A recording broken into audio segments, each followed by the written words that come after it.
Mes chers compatriotes, l'égalité de l'homme et de la femme est une valeur fondamentale de notre civilisation. Des progrès restent toutefois à accomplir pour en faire une pleine réalité.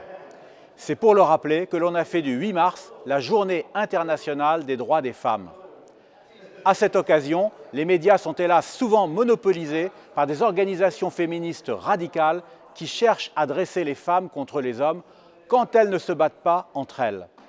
Cette année, le comble du ridicule a été atteint quand le collectif L'Amazone, qui défilait à Paris aux côtés d'une célèbre fémène, a été agressé par, je cite, des militantes transgenres et queer antifascistes pro-islam.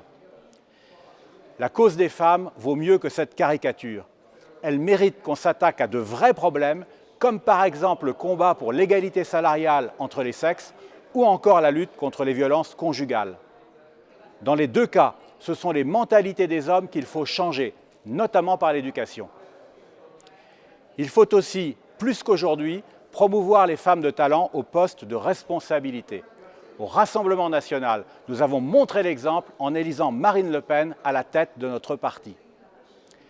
Marine, justement, vient de rappeler ce 8 mars une autre priorité, injustement passée sous silence par les prétendus féministes.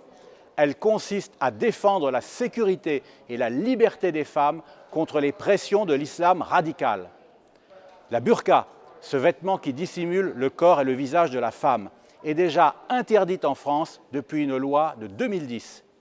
Il est temps d'aller plus loin et d'interdire aussi les autres stigmates de la misogynie islamiste. Je veux parler du burkini, qui doit être chassé de nos plages, et du voile islamique, qui doit disparaître de l'espace public. Il faut enfin durcir la répression pénale de cette pratique barbare qu'est l'excision. Selon Santé publique France, 125 000 femmes vivant en France en auraient été victimes. C'est absolument inadmissible. En définitive, le combat pour l'égalité de l'homme et de la femme est crucial parce que c'est un enjeu de civilisation. Si nous ne sommes pas capables de le gagner, nous renoncerons à nos valeurs et nous disparaîtrons. Mais avec Marine Le Pen, nous le gagnerons.